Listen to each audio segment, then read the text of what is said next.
Okay, over to you, Joe. Yeah, good evening to everybody. I take it that Councillor Southall hasn't come in? No. Jaskiran, good evening to you. How are you doing, Sufyan? I'm well. Is my volume working? Yeah, I beg your pardon? I'm well, Joe. How are you? How are you doing? You all right? I'm well. Very well. Angela, do you want to open Leslie and Jaskiran's speakers, please?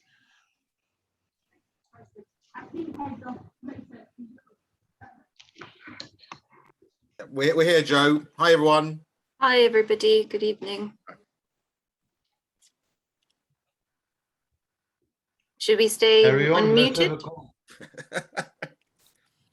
I'll unmute myself. Let's have a confirmation. Yeah.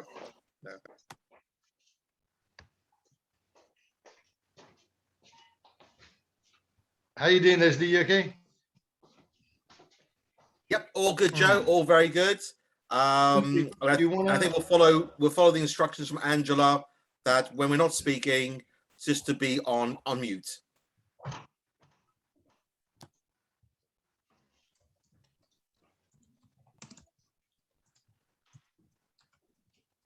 I think everybody can speak. You can start a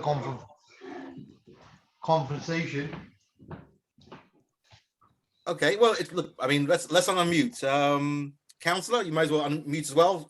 I guess we'll have a kind of nice informal start to the proceedings, which is lovely, and hope everyone's well and doing well at the moment at these tough times. And the nights are getting closer now, aren't they? And I think Sunday, don't forget, the clocks go back, don't they? Back or forward? Forward. The one we lose time on. Oh no, back. Sorry, back. Back. Oh man, it's oh boy. And I guess in Southall, busy week last week with the Pakistan team winning, which is excellent for supporters of Pakistan, which is great.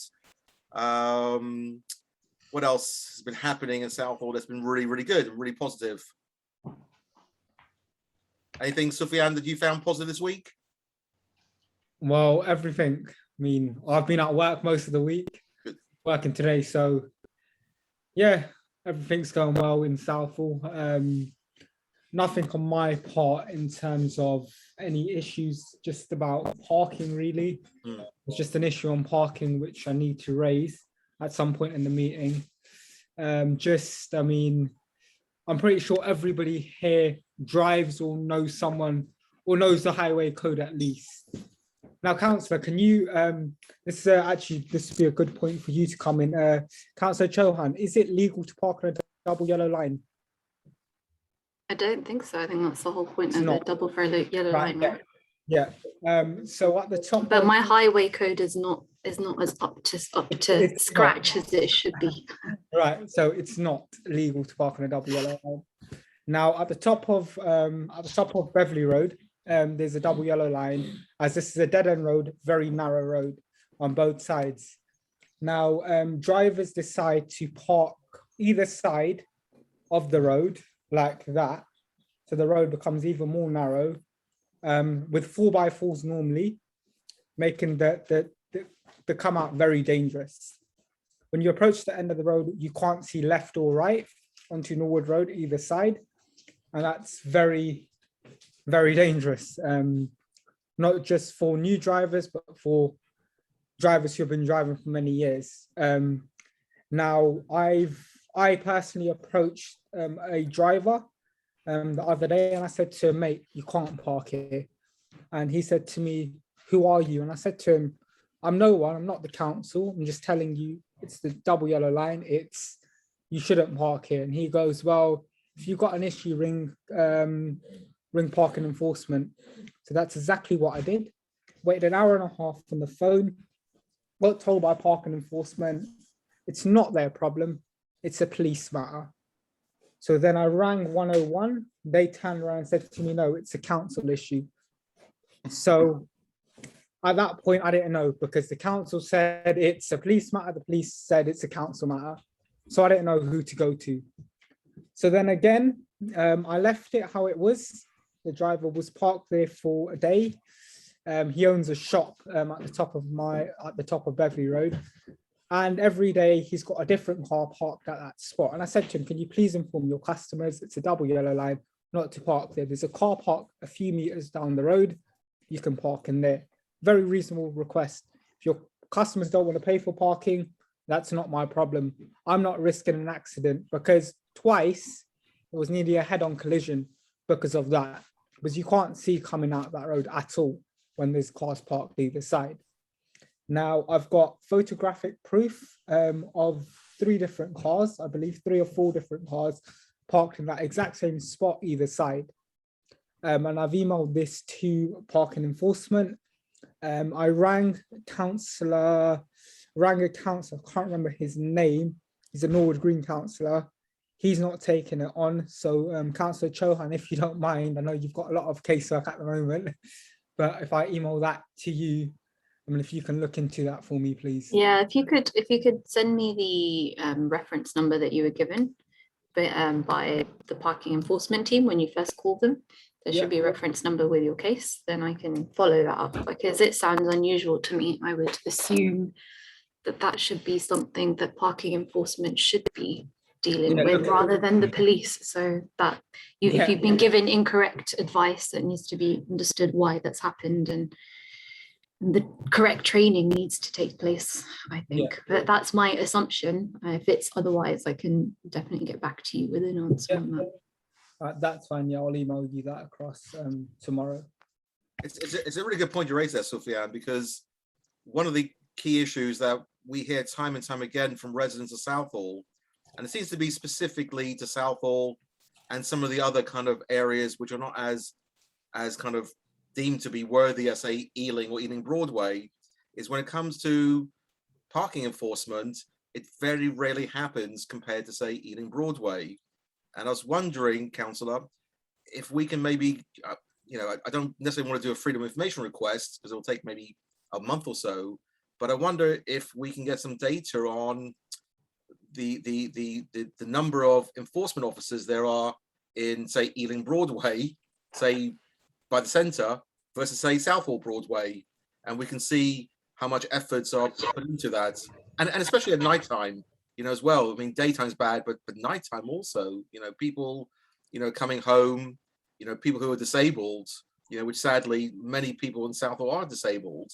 We need to kind of make it more friendly and show that, Ealing Council is actually taking the issue of parking, seriously. Yeah, and I completely take your point, Leslie, and I think that this issue has been raised with me a lot. Yeah. I do have, as Angela knows, I have sort of right now 6 A4 pages of responses from the last few meetings, and some pending casework. So I don't know if you guys want me to sort of whittle my way through that. I'm really happy to do that.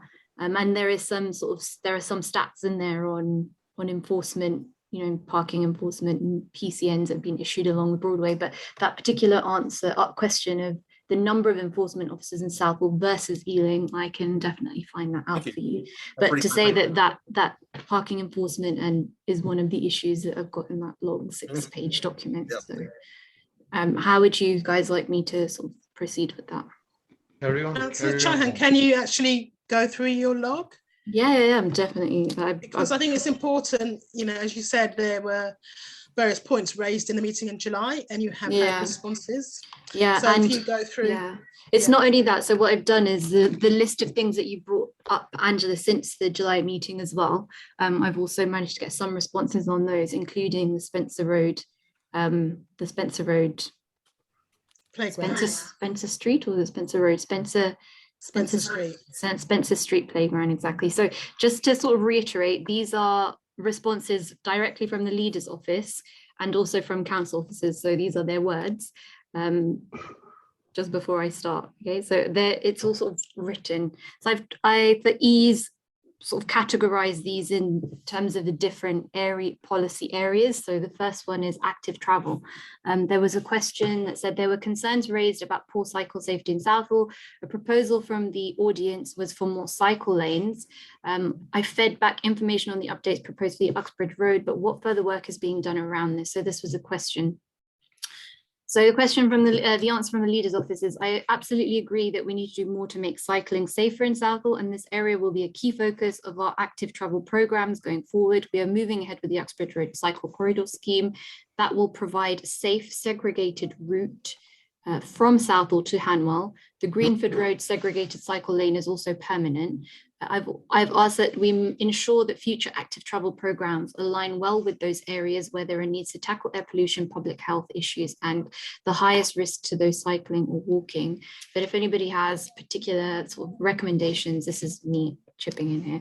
If anybody's got any particular recommendations on where they would like to see more cycle lanes, I think that's always a conversation that I think would be worth having.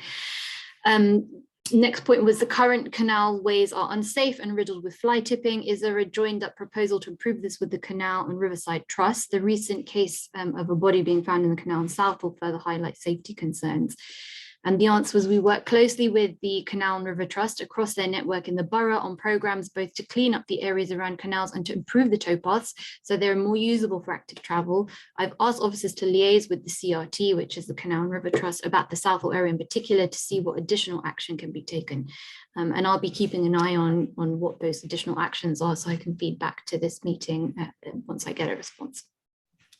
A third question was about Let's Go Southall. That was in response to the meeting where they would, the representative from Let's Go Southall was present. It was, where are the bikes for the schemes being purchased from? Who is, sorry, my screen's going a bit funny here. Who is undertaking financial oversight of the project, as objections were raised about how the money will be spent, i.e. the expense of each bike. The bikes for this project will be procured is the answer. This is the answer. The bikes for this project will be procured via the private sector, and a procurement strategy is being agreed with Sport England, who are the funders of this scheme. Financial oversight of the project will be undertaken by both the council and by Sport England, with a full review of the Ride Southall portion after the rollout of the trial stage of 500 bikes. That's out of a total of 2,500, to evaluate the effectiveness of the scheme in terms of usage, increasing activity and value for money. Funding will only be released for the next 2 stages of the scheme if this is satisfactory. The intention is to procure good quality bikes that will withstand high levels of use, with a total cost per bicycle averaging just under £300, that's including lights, lock and helmet. And the average figure is also somewhat inflated, as a portion of the bikes procured will be adapted cycles or e-bikes to enable participation by residents with disability. These bikes are typically 4 to 5 times more expensive than a standard 2-wheel bike. The next topic I have is on ASB, that's antisocial behaviour and safety, street safety. So the question was, one of the key impediments identified preventing more cycle use and active travel is safety. People felt Southall streetlights are dimmed more than in other areas. Is this the case?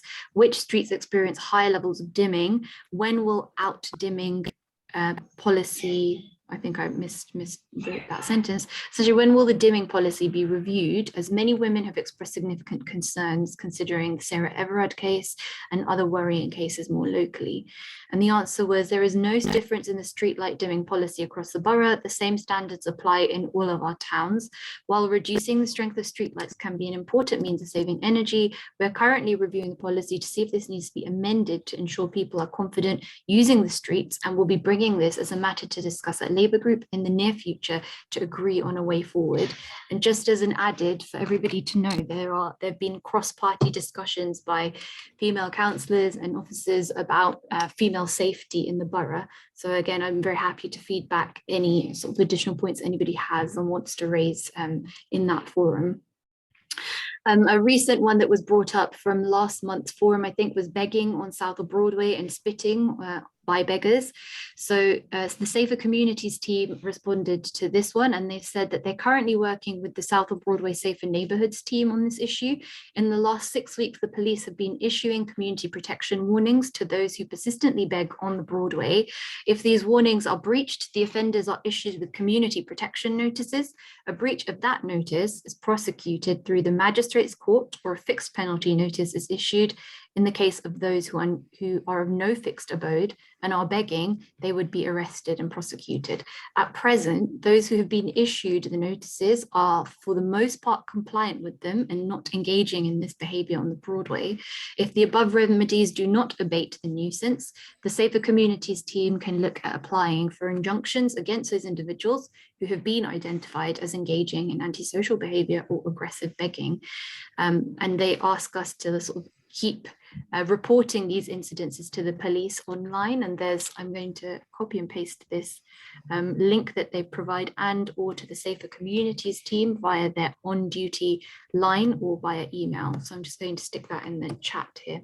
The first link is the police link, and the second one is the link or the details to correspond over this with the Safer Communities team. And I do remember from in-person ward forums that we'd had sort of prior to COVID, that the police did mention one of the problems that they had with sort of catching beggars on the street or preventing that sort of aggressive begging by elements that they perceived to be linked to criminal gangs, was that these people sort of ended up being changed quite frequently, and so it became difficult to ensure that it didn't happen. But it seems that this is being inspected, and I can sort of get back to everybody, or people can feed back how well that's working, or if they notice the same people are still there, I can again feed back to the team on that. Citizen engagement is another topic that I've identified from the questions, and that was what will be done with ward funding going ahead, and that's sort of linked more broadly to ward forums. This was talked about in the council meeting, the full council meeting that took place last week, I think it was. But just to recap on this, ward forums were put on hold during the pandemic, both for safety reasons, but also because the staffing resource, those were the council officers, were redeployed to a more active community focused role during the crisis, is particularly looking to facilitate sort of community engagement around vaccine take-up, around vaccine hesitation, communicating with people about where vaccines could be acquired, etc. So work related directly to the pandemic. We are currently undertaking a full review of the council's engagement practices, which will inform the future of ward forums. We're fully committed to giving residents and local councillors real control over their local areas, including budgetary funding, but also that the ward forum system had its limitations in terms of who it engaged. So we want to deliver a way forward that captures the best of ward forums, but makes them more accessible and representative. This will take a little time, so we will be coming forward with proposals to restart ward forums shortly. And I think the other caveat with that is, what happens with COVID going ahead too. I know the government is insistent that it's no longer a problem, but as we know, cases continue to rise each day, as do the number of deaths, unfortunately, from the virus. So I think safety is another consideration. Southall Waterside, this is another set of questions from Southall Matters Forum. Berkeley Group's logo remains on the Let's Go Southall website. Will this be removed as part of the council's review of its endorsement of the company? The leader's office said they've not been able to identify anywhere where the Berkeley Group logo is present, and they provided a link to the Let's Go Southall website. So if that's untrue, I'd be very happy to again report back to the leader's office on where the logo has been seen, so that action can be taken. And this was, I don't know if Cash heard back on this. I think there was some communication, I could be mistaken, but it talks about the recent, at that point, announcement made by Cash regarding Newcastle Council putting aside £1 million and issuing an abatement notice for a similar case in Newcastle. And the question that I asked was, has this case set a precedent that LOB that's London Borough of Ealing, can follow? How has this case shaped or influenced our response to enforcement action at the Waterside site? And the answer from the leader's office was, I've read about the issues at Wally's Quarry in Newcastle on the line with interest, and Ealing's officers have looked at this case to see what learning we can take from this. We don't currently believe that this case sets a precedent that Ealing can follow at this point, as in this instance, there was evidence of consistent exceedances of hydrogen sulfide above WHO guidance levels. Council officers had been able to evidence odour as coming from one isolated site, and medical evidence was able to be presented to support the claim that odours at the site were prejudicial to health. What I believe this does show is the vital importance of an evidence base as a precursor to an action which has a good chance of success. So the independent air quality monitoring and the dedicated environmental health officer that we are implementing are key steps in this direction. And the final question of that section was in relation to the legal opinion in 2019 and then the legal opinion that was received more recently. The question was, will either of these be shared with the public, and if not, why not? The answer was, we published the new legal advice and an action plan to meet that advice on the 2nd of September 2021, and they are available here. If anybody would like me to reshare that link, I can do that. Following a review, we have now also decided to publish the 2020 legal advice that Peter commissioned, and that is also now available at the ealing.gov Southall Gasworks site, which I've got a ready link for, and I can put up in the chat right now also. There we go. Housing and redevelopment. How many people from Southall are currently housed in this new social housing that has been built? The answer from the leader's office, we don't hold statistics on the previous addresses of people housed in social housing in a particular area. However, our housing allocation policy places a premium on applicants who can demonstrate a strong local connection, particularly established households living within the borough, and they therefore stand a greater chance of being allocated a social rent property. Parking and roads, which is the topics that have been brought up most recently, most frequently. Many residents do not believe any patrolling of the roads, particularly Southall Broadway, is taking place after 6 p.m. What more can be done to prevent unsafe parking on the public highway? This is something that I brought up repeatedly with the parking team. And the answer is that parking patrols take place at all times when restrictions are enforced. However, based on this feedback, I have asked the parking team to look to increase patrols in the Broadway area in the evening. That was the leader's response. But I followed this up also through separate casework and separate sort of complaints from residents. And this is a further answer the parking team provided. The parking team's intention is to ensure there is a regular presence in Southall and the surrounding area until 11 p.m. each day. It is the goal that they are working towards. To provide some context, from the beginning of September to the beginning of October, there have been 78 visits to the Broadway after 7 p.m. with 55 penalties issued. And the question that I followed up with the parking team is to ask, well, it's all good and well that it's an intention and an objective, but how far are they from reaching that objective, and what are the obstacles for them to get there? Because this is something that, you know I've been raising for the best part of 3 years now. So yeah, this is something that I'm continuing to follow up on. Another parking related issue is, it was noted that there are no pelican crossings along the stretch of the Broadway which encourage dangerous road crossing. How well has the Broadway Boulevard scheme worked to prevent deaths collisions with pedestrians? The leader's office replied that the Broadway Boulevard scheme did not, and that was, just for anybody who doesn't understand that jargon, was the sort of widening of the footpaths on the Broadway. I think there were previously used to be railings sort of separating the footpath from the road, and those were removed. I think that the sort of, what do they call, the curbs were reduced to sort of allow for equalities reasons. And also to encourage, I think, what was the other thing that they did? They built islands in the middle so that they could, because there was an acknowledgement that people were frequently crossing at points that were not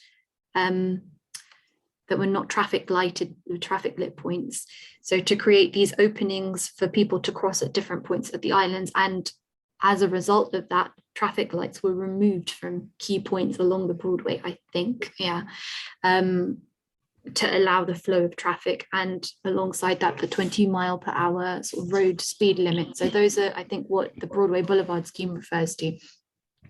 So to pick up on the answer from the leader's office, the Broadway Boulevard scheme did not include Pelican crossings, as its design aim was to make the area safer by reducing traffic speeds and smoothing traffic flow.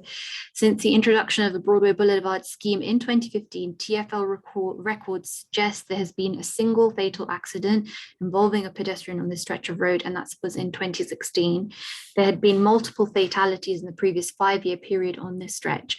As mentioned previously, I want Southall to be at the centre of our active travel programme in the future, so safety on this stretch of the road for both pedestrians and cycles will be a subject for review. And moving on to the roadworks on the bridge, which are causing huge problems for a lot of residents. Car users, public transport users, those who are walking, even cyclists. I know this is affecting everybody in a very, very problematic way. So I've been sending, I think over the last 2 weeks, I've sent something close to 10 emails to the highways team to sort of get more and more information about what is causing the delay, and also to see what sort of avenues are available to push work to happen quicker. Angela's provided some good sort of feedback, which I've also fed back. I'm waiting to get a response on that. That's about the timings of the works. I think it'll make a little bit more sense once I've read the response. So this is from the highways team. The frustration at the absence of construction activity at the junction is fully understandable, but the contractor cannot do any works here until Virgin Media cables have been installed. The process is literally a matter of threading cables through existing ducts and chambers, many of which have been blocked, hence the ongoing delays. They are working through these, and once cleared, they will be able to pull their cables through into South Road and beyond. Only then can they decommission the existing services, the majority of which are in the carriageway. Once this work has been completed, Berkeley Homes will complete the highway works, which they advise is likely to be around the 21st of December 2021. This will be followed by the final phase of resurfacing and commissioning of the permanent signals scheduled for completion towards the end of January 2022.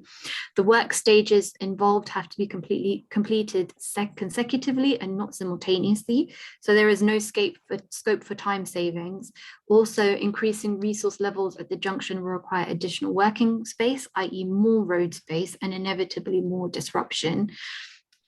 They add that the highways team is in daily talks with Berkeley Homes, and I, being me, have sent repeated emails underlining the amount of problems and traffic that this is generating, as well as delays to public transport. And this is something that I'll continue to sort of raise with the team to see what more can be done. I think most recently I've asked if there's any sort of punitive fines that could be raised against the company for the delays as well. That have been caused, any sort of incentives possible to see what more can be done, although the council officers have repeatedly come back saying that they're sort of on their case every single day. Over the last week, I think there've also been closures on Beaconsfield Road and on Park Avenue. So just to give a little bit more of an explanation of what's happening there, the current closure of Beaconsfield Road at the junction with South Road is to facilitate the relocation of a drainage gully and carriageway resurfacing. The road should reopen by Monday, the 1st of November at the latest, but the Park Avenue works will entail the construction of a pedestrian refuge island and carriageway resurfacing. That's the junction with South Road, is likely to be closed for the most part of January 2022. Lancaster Road is something that Angela had brought up a couple of times as a reminder. I've been in touch since then on several occasions with the resident who brought this up initially as well, and the highways team finally got back to me with quite a significant delay on this one.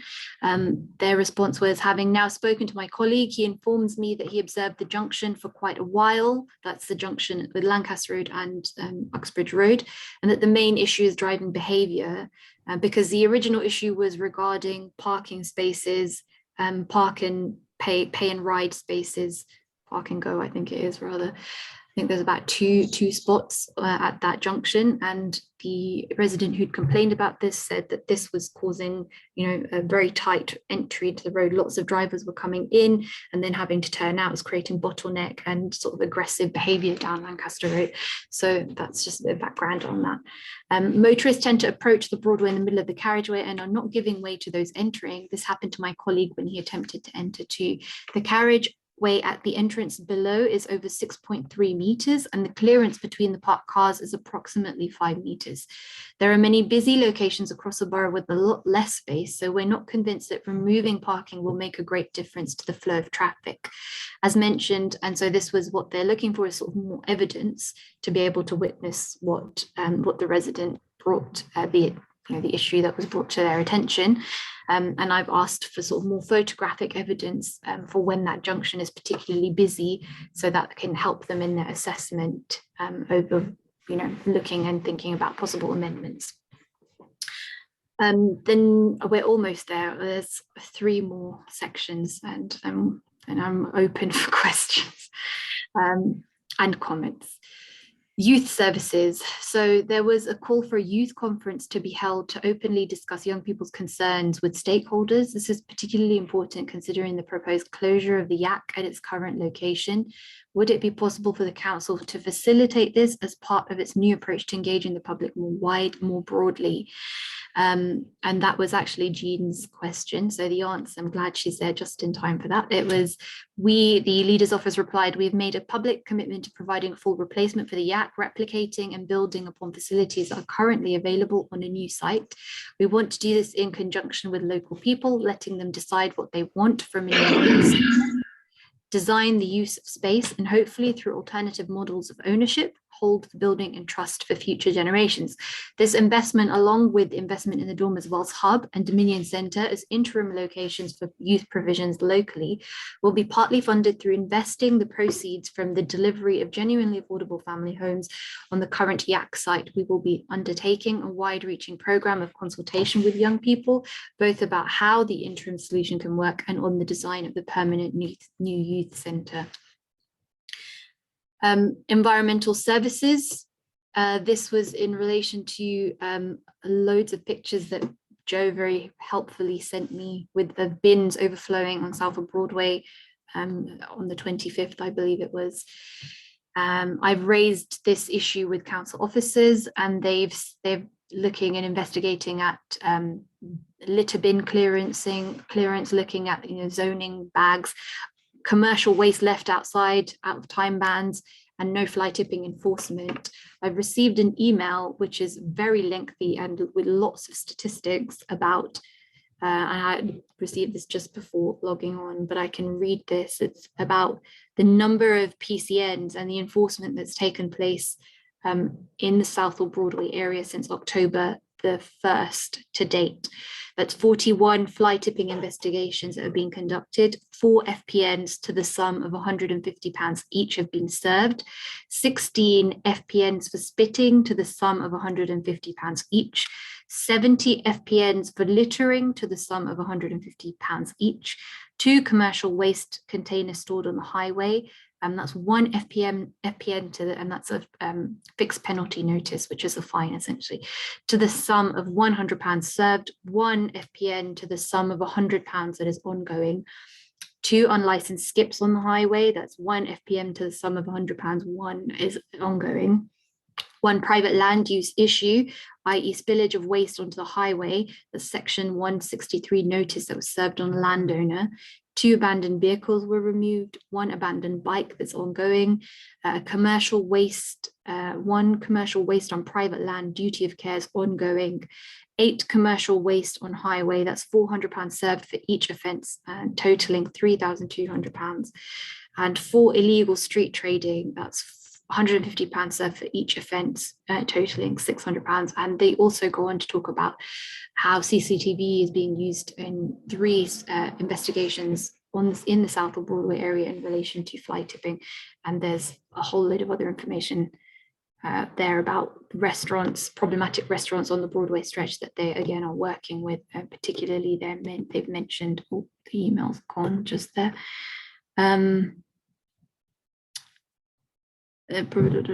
sorry, I'm just reading this as I'm trying to digest this. I think it's the restaurant is one of the ones they're working with, and Button restaurant. They're both located on the Broadway, and they're sort of looking at engaging with them more around their commercial waste bin collection services. Finally, the Spencer Street Park. So I received an update on this just before as well, and that's from the head of Park Services. Officers have estimated that the works require a budget of £60,000. At this time, there isn't a Parks Capital programme available to fund these works, so we need to explore other funding streams. There isn't currently sufficient Section 106 available, although that situation will change at some point in the future for the refurbishment. Additionally, the scheme currently finds itself on a shortlist for investment from the Ealing Council Investment Fund, which is shortly to be reviewed by the Cabinet Office. There is currently a commitment and recognition that the location requires an upgrade, which can be programmed once the funds are sourced or confirmed. And that concludes my long list of notes. Happy for everybody else to take the floor with comments, further questions, other things I can feed back. Councillor Chohan, have some water. That was good though, well done. Angela, do you want to unmute yourself? Yes, Joe. Oh, Angela? Sorry. I mean, I have to say thank you very much. Do you want to ask some questions? For being here. You know, you are one of very few councillors who've actually attended this forum, despite repeated invitations to all your colleagues to attend.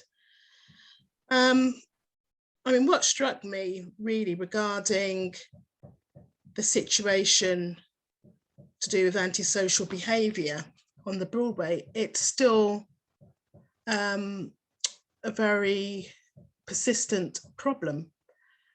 Now, from what I could see to do with the celebrations over the cricket match on Sunday night and Pakistan winning, the Broadway, from the recordings I could see on Twitter, it was very, very busy, very loud, noisy, and presumably disruptive to people who needed to get an early night's sleep and go to work on Monday morning.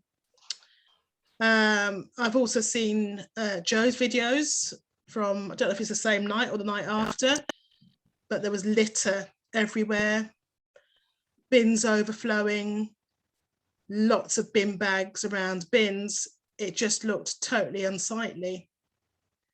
And one thing that struck me with the video footage I saw, I didn't see any police around, didn't see any patrolling to manage you know, any antisocial behaviour. And obviously there are various events in the calendar where people will come, particularly from out of town, from what I understand, from East London and Slough and wherever, to use Southall as a base to celebrate, without any regard to local residents, without regard to the environment, no care in the respect of just leaving their litter everywhere. And it seems that, you know, these are problems that are not being resolved. Likewise with the safety of the canal.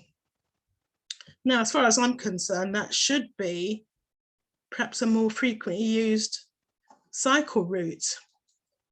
You know, you could use it all the way from Hayes to Ealing. And I just don't see, you know, what is being done to make it safer for everybody to use. On the issue of roadworks on South Road, Beaks Road, Park Avenue, it's been going on for so long. I just don't understand how Barker Group as a property developer is allowed to control the roads of our town. I've got a hospital appointment in November at Charing Cross, which means I need to get a bus from home to Southall Station. And because I simply don't know how long it's going to take me to get to the station, and whether I might need to abandon my bus journey and walk to the station, I just don't know how much time I should actually allocate for my journey. It's got to the point I was even discussing this with Sufyan. I'm thinking about travelling in the opposite direction to Southall and catching a train from Hayes instead.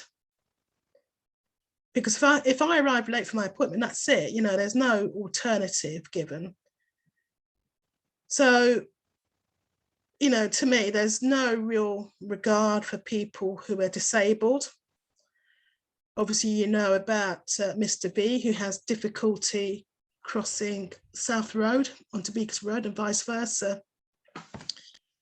And for this situation to be ongoing until the end of January 2022, maybe longer, if that schedule isn't met, I just think really reflects that the council do not care about our town. They don't care about individuals who live within our town. I just find it really, really disheartening that the same issues are coming up over and over again without any really concrete responses that are satisfactory. I mean, if you take the Yak, for instance, you know, why is the Yak being knocked down to provide housing? Why not provide the housing on the site where supposedly the Yak is going to be relocated to? And the fact that the plan is for a facility for a maximum of 50 young people is an indicator that the facility is being downsized. And even a temporary facility, I can't speak for Dormers Wells, but the Dominion Centre, there is no outdoor space for young people to exercise. So I don't know how long this interim facility is being planned for, but it's not about meeting the needs of young people in Southall. I'm going to hand over to Joe now. Joe has his hand up. Or did you want to come back to the points I've made, Jaskiran, before I hand over to Joe? Yeah, I'm happy to do that. I guess that might make the answering things a little bit easier. So in terms of, sorry, I'm just looking at the notes that I've made while you were speaking, Angela. Yeah, in terms of policing on the Broadway, my understanding was I will go to officers to ask for more of an understanding of how that night was envisaged or what the plan was, but I've seen some videos where there were police presence on the Broadway. What I don't know specifically is how many. I also thought that the Broadway had been shut off to traffic as well to sort of prevent more people coming into Southall from outside, because usually there tends to be queues of cars and lots of honking. But if I can get a proper response on what the thinking was behind that. I know that on previous occasions when, I mean, even during the pandemic, I think it was last year, there were a few Independence Days when there were huge numbers of people that were sort of congregating on the streets, and at a time when it really wasn't safe as it is now, for people to be amassing in such numbers on the Broadway. But it's something I brought up on a number of occasions, that, you know, how the council is liaising with police officers in the area, improving that communication to improve the intervention preemptively instead of reactively, as it often seems. So I think without saying this too certainly, because I haven't had a lot of communication on this issue with the Safer Communities team, that there was an attempt to do that with the cricket match this time around. So I think what would be interesting is to understand what they did, how it differed from before, and like what they perceived to have gone wrong, because as you guys are saying, that this still wasn't a situation that was under control. In terms of the canals, I completely agree with you. I really love using the canals, and it's, you know, as a woman and a woman of color, I often don't feel safe along the canals, especially once it's getting darker. And I think that's a particular thing that I'd like to feed back to the sort of cross-party women's group that's looking at women's safety in the borough, and any sort of suggestions that anybody might have about how to improve that. I know it's a rather individualized thing, but I do tend to carry a rape alarm around with me. I think if we could maybe facilitate women having those, if that's something the council could and the police could maybe think about offering, I think that could be an interesting solution. But yeah, any sort of suggestions that anybody has about how to make the canals, how they would feel safer using the canals, would be really important thing for me to feed back. And in terms of the yak, I mean, I completely share everybody's concern, I'd say, about the removal of the youth services from that site. That's something that I have shared my concerns with senior colleagues in the cabinet, as well as council officers who are overseeing this. My understanding is that the current situation is not a it's not a done deal where it's taking place, that this is still something that they're going to continue to have discussions over with the Young Ealing Foundation in particular and young people to understand how the interim plans will actually, whether they'll work or what their reservations are. And I think what you pointed out there, Angela, about no outdoor space in the Dominion Centre is a really important point that I will feed back. In terms of the space, though, the intention, if the idea is that, or if the plan goes ahead with building another facility at Southall Park, which is one of the proposals, that would be a like-for-like space match to the one that currently exists. And I think I've got the number in my pad. It's the current space size of the yak is 500 meters squared, and that is something that will be replicated if the Southall Park proposal is the one that goes ahead. And in terms of how long, I mean, it's how long the facility takes to build. So it's, it could be a number of years while that interim solution is still being used. And that, I think, is one of the key issues that, would be most interesting to hear back from the Young Ealing Foundation on, and also on youth, for youth users. And that's something that I will continue to sort of engage with, to hear what their response to the current proposals are. But yeah, I will feed back your responses to those as well. Councillor, good evening to you. Councillor, why is it that London Borough of Ealing bluntly lie to the residents of Southall? I'll give you an example. In 2010, we were in a meeting with London Borough of Ealing, and everybody really, serious members of the officers from Ealing Council. And this is what the chat was about. Mr. Bangu, the residents of Southall will not be in any difficulty with the gasworks work. They will not be affected at all. So that's why I use the words, that we've always been lied to by London Borough of Ealing. They have no respect for the residents of Southall, maybe because we're a BAME community. How do you feel about that? The words I'm using. Are you referring to the issue of the point of being lied to as a community? Is that what you want me to respond to? In 2010, we were told by London Borough of Ealing that the gasworks project or the development will not affect our lives. We can go by our day business. What do you look around you in Southall now, Councillor? What do you see? Well, Joe, I think, me in my capacity as your ward councillor, I've definitely done a lot of work in terms of raising awareness about how difficult the situation is for residents, particularly the Beaconsfield Road residents and others. It's not something that I agree with. This. I've said this to people personally. I can say it now again. Berkeley Groups, Berkeley Homes needs to do more to reduce the nuisance that so many people experience. And, you know, The councillor, my question is, am I in my right to say that London Borough of Ealing tells lies? They're deceiving the residents of Southall. Will I be correct? I don't know that it's possible to answer. It's a big generalization, Joe. I mean, like, this is, like I said, it's a simple question. I can't answer that question. If I You're told in you- your if I- right. Yeah. If I Okay, told you you carry on. this, councillor, if I told you this shirt was white, would you believe me?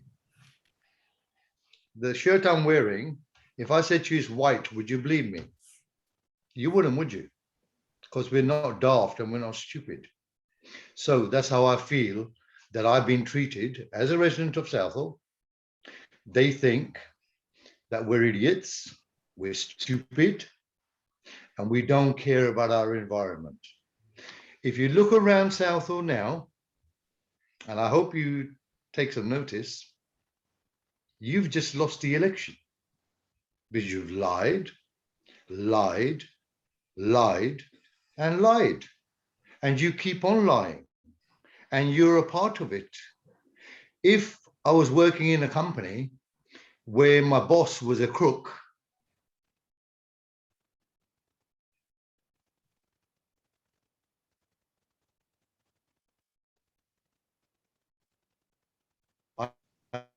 I know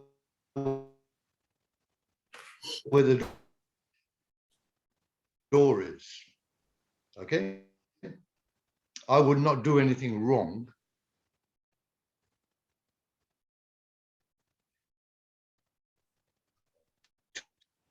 To make anybody hear me? I think the line's a bit Are bad, we Joe. down? No, we're in. It's breaking up quite a lot, Joe. Should I wait to respond until he comes back?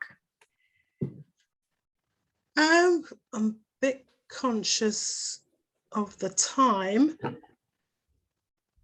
Is it possible to go to David and then go back to Joe whenever he's able to sort out his sound problem? Angela, 1 second, please. I haven't right. finished. So I was at a meeting about a week ago, and I was told by a councillor, a member of the cabinet, that London Borough of Ealing wanted to sue me. Okay. So at that meeting, I said to the councillor, and I've got 2 other witnesses, there were 3 other people, I was the 4th person at this meeting. So I said to the councillor, I said, councillor, why would they want to sue me? I've done nothing wrong. I don't lie to people. I speak the truth, and I fear the Almighty God. But if you look around you now in Southall, I don't think the Labour Party have done themselves any favours. Southall at the moment is gridlocked. We're suffering every single day. From Old Southall to New Southall takes 1 hour. And the London Borough of Ealing is still in denial. Do you think the council actually is working, councillor? Do you actually believe that they care for the people of Southall? Because all I've been listening, I mean, you've been a councillor now for many years. There's no action, is there, for Southall? Apart from we need more flats. We need more flats. Why didn't we build the flats, like I said, in 2008 or 2009 in Ealing Common? Because the white folk there won't let you do things like that. And you're walking over your own community. You're going to regret this, and you can take that message back to the Labour Party. People are very, very angry with you guys. And we will show you this when it comes to the election. Thank you, Ange. Thank you, Joe. Councillor Chohan, did you want to respond to Joe?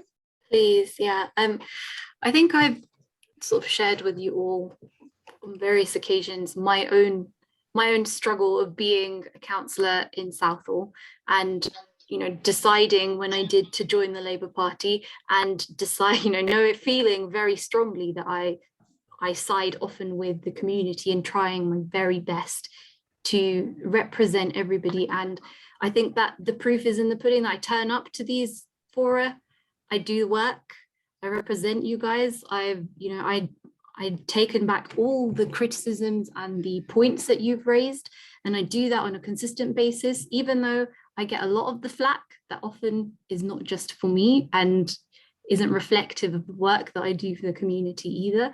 So I categorically have never lied to you all. I've always been very honest about how, where the council has failed people and where it needs to do better. I've never shirked away from that, and I've tried my very best to open an honest dialogue with people, so people don't feel afraid to come to me, and I create a better communication with people to feed back, because I saw that was sorely broken. And those are things that I have really tried my best to work around. So lying on no front is okay, Joe, and I really hope that I don't have anything to fear when it comes to that record, because like you said, I also am guided by a very, very strong moral conscience. And importantly, I believe in working for the good of the people, for the community. I don't believe in wealth trumps all. And again, that shows by the fact that I have consistently stood up and, talked publicly in planning meetings against development in Southall. I have said this on record on numerous occasions, that Southall is overdeveloped. And that's not me cowering from the facts. That's me sharing your disgruntlement, and quite frankly, a sense that the town is going in a direction that we don't feel we have, or people, the community, don't feel they have enough say in on where it's going. So those are the points that I make. I make them even though people might not want to hear them. I make them even though I might be seen as the person who keeps going on, but I keep doing that. So, I understand a lot of people are disgruntled with the Labour Party locally, but those are the things I've tried to do in my capacity as a Southall Broadway councillor, and in a personal capacity as well, because like I said, to me, I work for my community, I live in my community, I'm from my community. I've always been driven to only serve the good of my community, and I know that we work in a flawed system. It's not always possible. I'm at the best of times frustrated hugely myself. Like, why am I still having the same conversations that I had when I first became a councillor? It's not an easy thing to keep going on at, but it's not something that I've lost the commitment to keep on trying to do with the time that I have. So, I understand, I hear you out, and I can say I've tried my very best, and I worked very honestly for everybody. Appreciate that. David?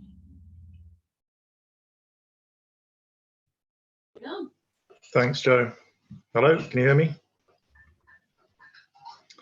Yeah, so just thanks to Jaskiran for coming and feeding back all that stuff. Must have been quite a lot of work, actually, enough to put me off wanting to stand myself as an independent. I think, to be fair to Jaskiran, I think if we had a few more councillors, whether they're Labour, Conservative or whatever, Independents, Green, Liberals, as dedicated as you, then we might not be having this meeting at all. But I just want to say all the feedback you gave, I couldn't help thinking while you were doing that, although it was sort of all based on sort of, data and information, which obviously is important and counts for something. It did remind me a bit of our experience with the Gasworks stuff, where basically people's experience simply isn't believed. And, while there were some specific examples, a lot of it is stuff that has been going on long since before you, Cllr Chohan, became a councillor. It's been going on for 20 years or more. Since before I was in Southall. You can look back on certain public records and see that people were complaining about exactly the same things as they are doing now. Nothing has changed.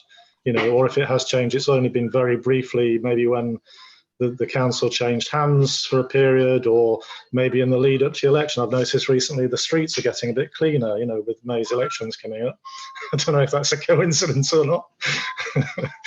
But you know, I mean, the feedback you gave us, I mean, it also sort of, you were speaking the words which sounded like they might have been our erstwhile colleague, Councillor Leader Mason's words. It was almost like a, you know, one of those glove puppet things where, you know, you're speaking, but there's, you know, you could imagine Councillor Mason writing the words. I mean, you know, I'm not trying to say that's exactly what's happened. It just felt a bit like that. They were, David. Sorry to jump in. Before you joined the meeting, I actually said that these are the responses verbatim that I've got from the leader's office and other officers. Oh, so, right. Okay. So you perceived it correctly. There you go. I can recognise his style. There you go. I've studied him quite closely. But one specific question. I heard you mention something about Let's Go Southall and Berkeley being a sponsor, or was there some confusion about whether that was the case or not? I didn't quite hear what you said there. The logo. Yeah. Was there some?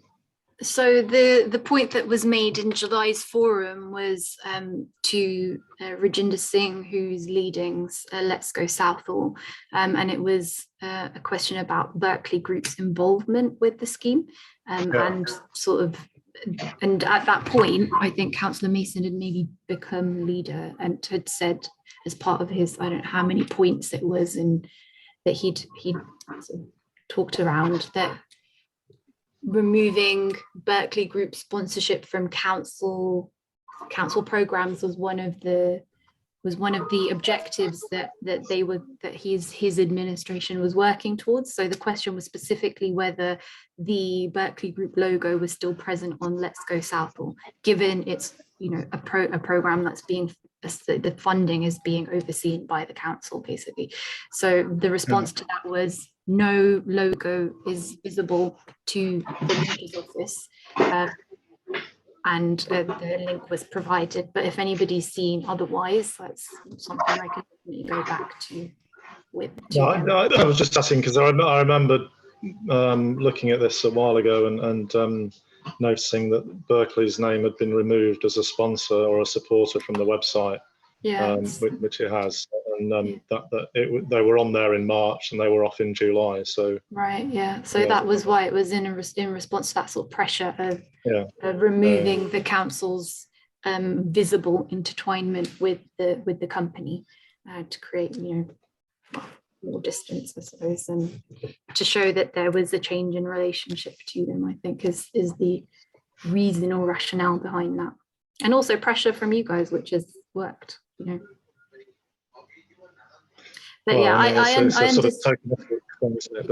Yeah, no, and I understand everything that you're saying, David, about it seeming like a glove puppet. Unfortunately, I could have used my own language, but I also want to make this is me feeding back the response from higher above and also from the officers, and that this dialogue is something I will continue to take forth myself, like comments that you guys all have. And I understand your point, and I, again, completely sympathize with it, that there are so many of these issues that we talk about over and over again. And, you know, unfortunately, when talking with officers, they really sort of illustrate the complexity of the fly tipping problem, for instance, in the Southall Broadway ward, the fact that so much of it is linked to a transient population, to landlords who haven't got sufficient sort of space, and it's a case of like identifying that on a case-by-case basis so they can do more, they can intervene in that.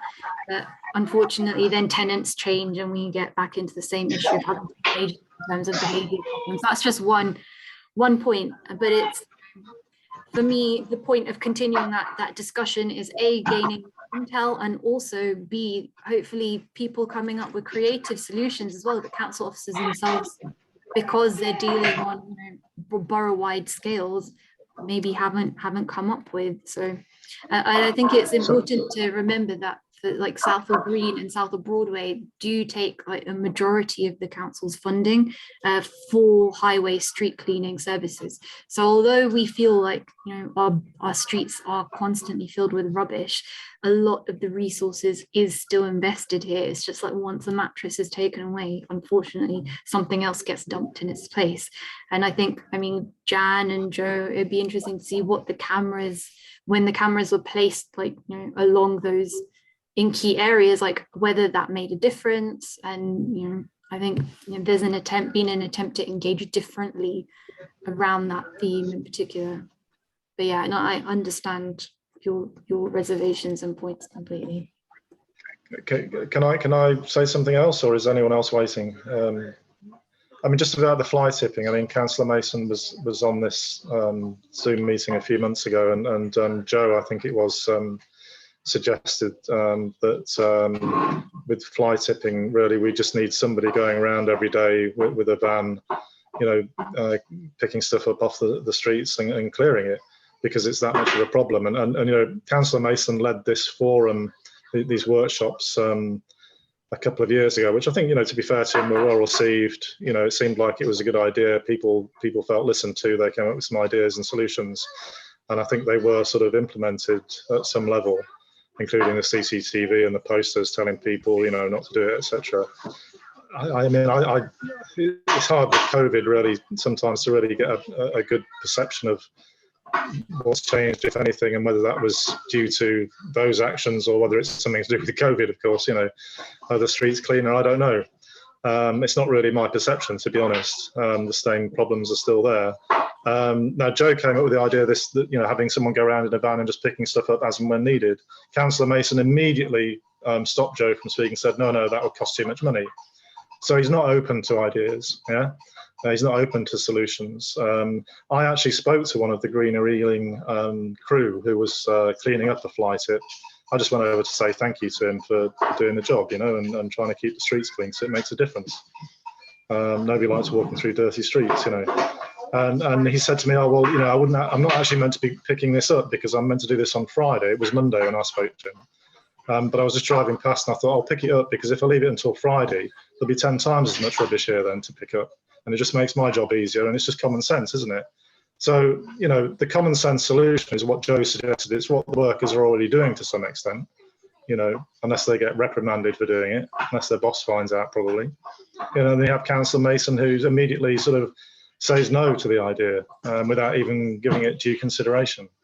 You know, you're telling us, which I didn't know, that Southall Green and Southall Broadway are already, you know, receiving the most financial resources for this this work. So I don't know. I mean, how much more would it cost? I mean, it just seems like a, you know, I mean, on the one hand, we're told we want, you know, give us your ideas, but then we give ideas and they're just not listened to. So I can go back and ask for a costing of how much that would be. I mean, in theory, there are people going around every day, right? Because the app, well, exactly. The app is already, people are sort of reporting where fly tips are happening, and they're supposed to be removed every day, like within 24-hour period.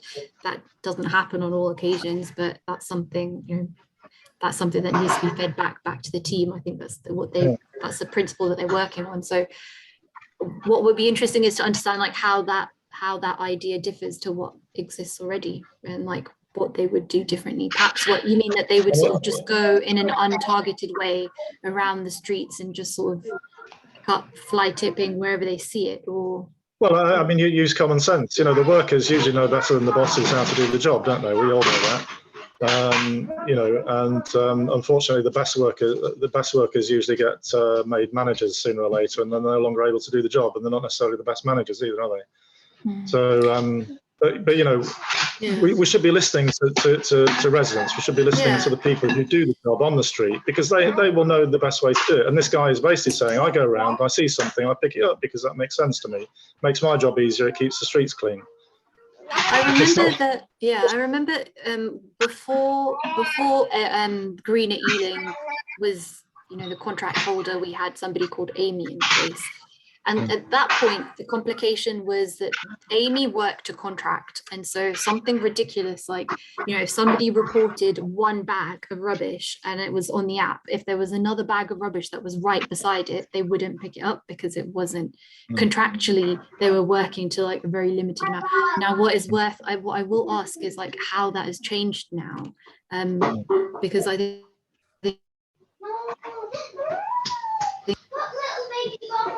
Sophia, and who's next? I think we're losing Jaskiran. We can't quite hear the end to your answer. 1 second, sorry.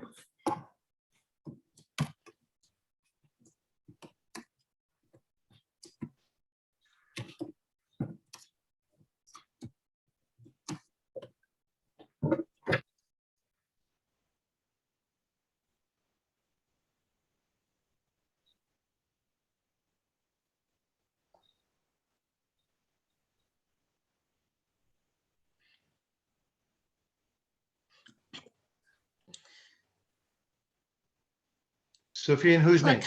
Okay, Councillor Jaskiran, we'll have to come back to you when you sorted out your technical problem, but it's Sufyan who's next. Yep. So I'm joined on my iPhone, hence the name Magic by Sophie. Ignore that, please.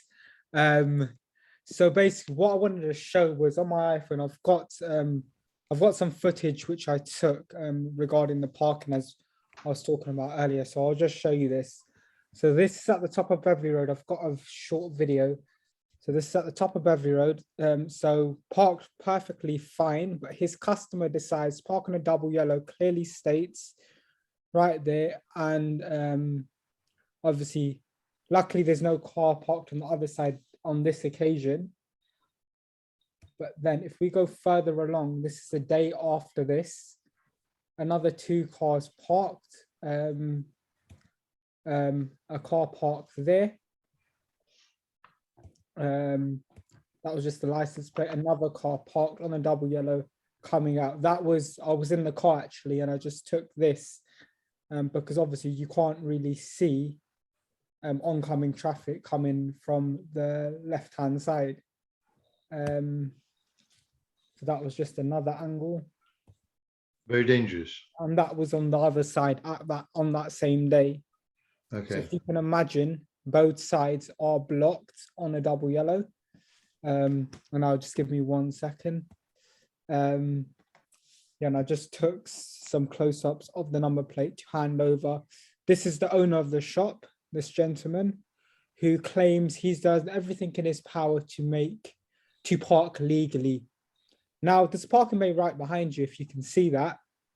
But he decides to park on a double yellow because he feels his car's more safer in front of his shop, rather than just there, just in that corner over here, where there's a perfectly empty parking bay.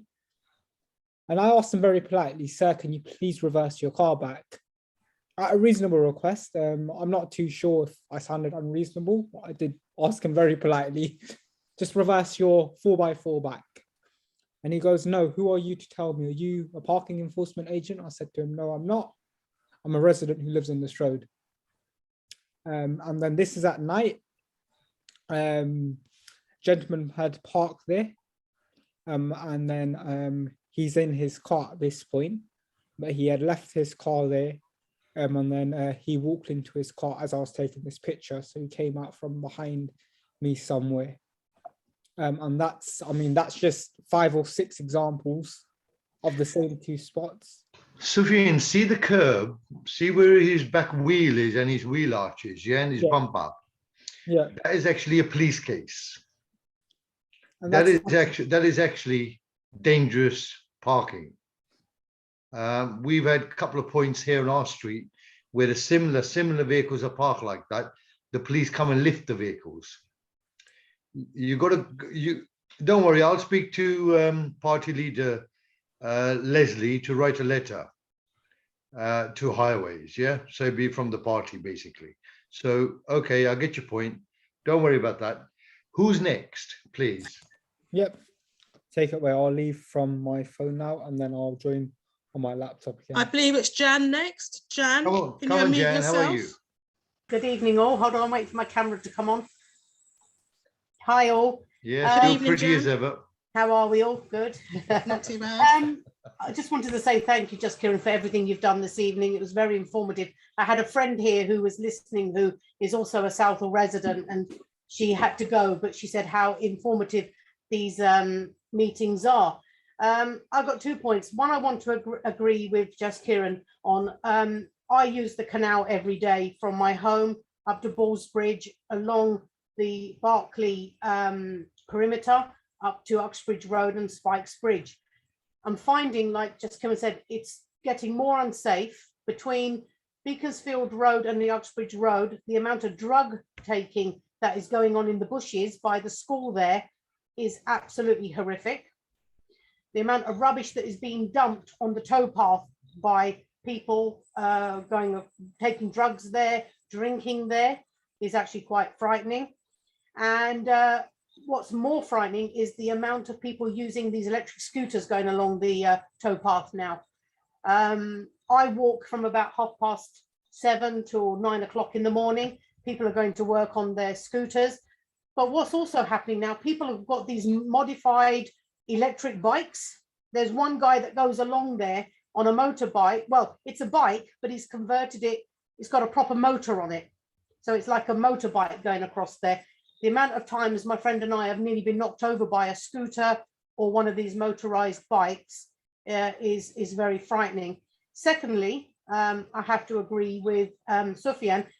The amount of people now that are either parking on WO lines, but more and more now on top of pavements in this area. I mean, I can only go by what goes on in Southall Green because I don't tend to walk very much over by Southall Broadway. But I mean, even like today, there was a car parked up on the pavement outside on Western Road, opposite Manor Way. There was another car parked outside the like a courier place down the end of Western Road. And it's getting more and more dangerous. In the mornings at school time outside Featherstone Primary School, the amount of parents that just pull up on top of the pavement, somebody's going to get killed. I mean, I look after a lady who's blind. I pick her up from the bus stop and take her to work and put her back on the bus every day. And I dread to think how she would get past these cars. Brent Road, where the car wash place is, that for some reason, how the council let them put a car wash there. Cars are parking up on the pavement down the length of Brent Road to have their cars washed. And you have to walk around the cars in the road on that bend to get past them. I've gone into the car wash numerous times and said to them, this is dangerous. They've put signs up there now, but it's still happening. So that's all I wanted to say, really. Thank you, Jen. Who's next, please? Somebody please take control. It's Jean next. Jean, Yeah, would yeah, you like to unmute yes, yourself? Yes, yeah, I think I have. Yeah, hello everybody. Nice to see everybody. So I live in Southall, as constituency. I live in Elthorne Ward, and I came a bit late, and so Jaskiran, you were in full flow, and I really just want to thank you, because I have not heard from any of my 3 councillors for weeks and weeks and weeks. It is impossible to engage with councillors, in my experience, in the last year. So I want to really thank you, and good for you that you come along and you got all that information, you fed it back, and I just think that was brilliant. So I have a real question. I don't know if you can ask it of our leader, but it is clearly one of communication. There are how many Labour councillors in Southall? I mean, how many are there? 21? I would like Peter Mason to reply. Does he not expect, or is that not his relationship with his councillors, that they are instructed to come? Some of them are instructed to come to meetings like this, because I, quite frankly, don't know what they do for their money. Now, maybe some of them are terribly hardworking, and maybe I'm speaking really out of turn, but I just feel that many of the councillors in Ealing Southall are totally invisible. No one has to be a councillor, and maybe everybody gets fed up with it. It's very complicated. How do you change society? How do you make people be better citizens? You know, it's complicated. It's not that you kind of give someone an extra, 10 quid an hour and say, well, take a van round. I mean, it's a very big issue. But I just feel, and I would like a response from Peter Mason as our leader, but also as an Ealing Southall councillor himself. How can engagement between councillors and community be better? That has got to be improved. And he and other people have got to get out and about, listening to what ordinary residents have to say, getting people to be creative with them. So I don't know if Jaskiran, you can ask that. Can he instruct his councillors to meet the community, or is it entirely up to councillors to come along or not? Because I think they will get a huge shock in May, and I hope they do. Thank you, Jan. Who's next? I have a question for Councillor Chohan. In the contract that Ealing Labour councillors sign up to become a candidate, and if they get elected to become a councillor, there's a clause in your contract which states that if you cannot do face-to-face real surgeries, you have to do monthly virtual surgeries. So can you please, again, this question is not directed at you personally, but just for reference, because you're here, you can either say or not say, but on your part, in the last, say, 6 months, how many virtual surgeries have you undertaken as a councillor? And also, for all the other councillors in Southall, and probably across Ealing, how many virtual surgeries do they do? Because as far as we're aware, councillors such as Peter Mason, who is the leader of Ealing Council, he's actually in breach of his own contract with the Labour Party, because it states in that contract to become a councillor that the candidates, such as Mr. Mason, or indeed such as yourself, Councillor Chohan, has to offer surgeries. And in the event they cannot be physical surgeries, and we know about COVID, they have to be virtual surgeries every month, apart from August. So Leslie, sorry, Councillor Chohan's just dropped in the chat that her mic isn't working. So Okay. she's going to type the answer. Don't worry. I don't know if anyone caught on to that, but yeah. So in that case, can you hand signal, or can you type in how many surgeries have you undertaken in the last 6 months?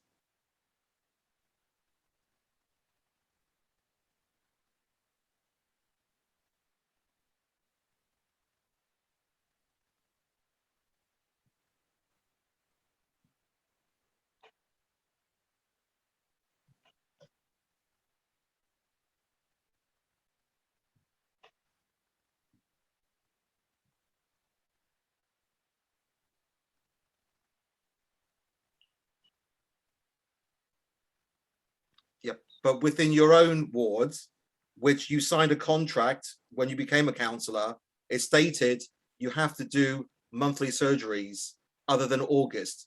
So again, the question, Councillor Chohan, is how many surgeries have you undertaken in the last 6 months? I'm not asking the last 18 months, just the last 6 months.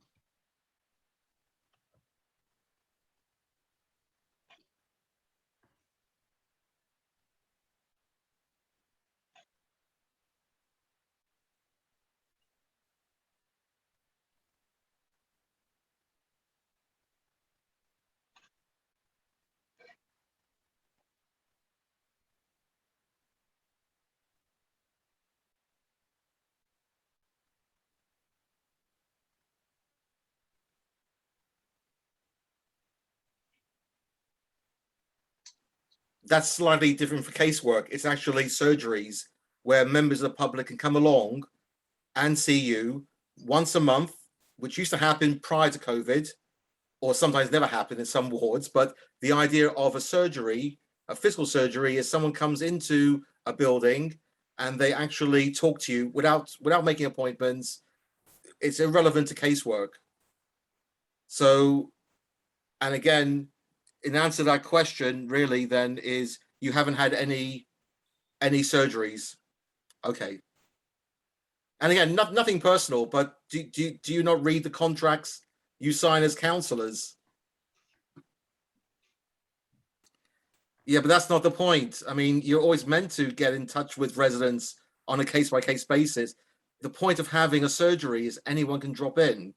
Not everybody in Southall, or indeed anywhere across Ealing, is comfortable to kind of write a letter. And as Jean mentioned, you write a letter, it takes weeks to hear back. You have a surgery, people can just turn up and talk. Can I just come in here quickly, Leslie? I actually wrote to Peter and the other councillors, and I specifically requested a surgery appointment with Councillor Mason, because he's one of the 3 councillors for the ward that I live in, Southall Green. And this was before the unfortunate incident with the MP who lost his life. I never received a response. So I followed up again in writing saying, you know, you've answered a few of my points, but you haven't addressed the request for a meeting. He still ignored me. So despite me asking twice, and Councillor Chohan and all the other 13 councillors were copied in on the email, he has not offered me a surgery appointment. And he has not given me a reason why. So, you know, I personally feel I won't bother again. You know, I'm not going to keep asking the same blatant question. Can I have a surgery appointment with you? And you don't respond. To me, that indicates disrespect and disregard for me as one of your constituents. So I think Jaskiran's gone. Yeah, unfortunately, yeah, she had some audio problems. Yeah. Can I she'll just rejoin. Sorry, Jane. Yeah, please raise your question. No, I mean, I just want to take this wider. I think it's so important that this group formally asks for a resume of how many councillors have done what. Yep. But how we can and make them actually deliver this information. Yep. We're doing that as a freedom of information request, because it's not just our friends in the Labour Party, it's our friends in the Conservatives and our friends in the Lib Dems who've taken residents for granted by not doing these surgeries. And sorry, Leslie, the way I see it is they've been paid for 1.5 years or so since last March for doing absolutely nothing, sitting on their phones, maybe answering a text or 2, if that. Because I don't know if you remember, Joe and Angela, last September, I requested a meeting with not a councillor, but with our MP. So his right-hand man, Mr. Dominic Muffet, said to me, right, yeah, you can have a surgery appointment, you need to send these following details: your name, the address, and some other details, your telephone number or something like that, as standard. So I sent that across to him. He was right, there's no surgery appointments this week. You can try again, I think the month after or the week after. I can't remember how they were doing the appointments. So then on the following month, I sent him an email 2 weeks prior to wanting an appointment. And he said, right, come along at 3 o'clock. I remember clearly, I logged in on my computer at 3:15, went on Zoom at 7 minutes to 3, in the waiting room, waiting. 3:15 came, no answer. So I rang Mr. Sharma's office. Dominic picked up. you've missed your appointment. We're not giving you another appointment. I said to him, I've got evidence that I've been waiting on Zoom for the last, God knows how long, 20 odd minutes, and you've not let me in. So why can't I speak to my MP? What are you scared of? And he turned around and said to me, we don't want to see you.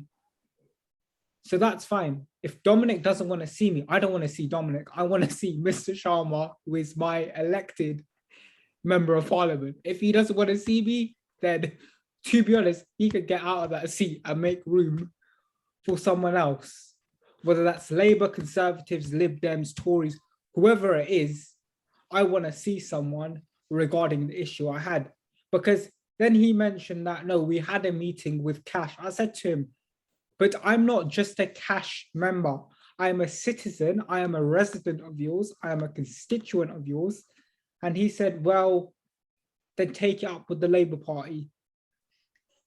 And I was a member of the Labour Party at the time. And then I decided, well, what the hell do they do for me?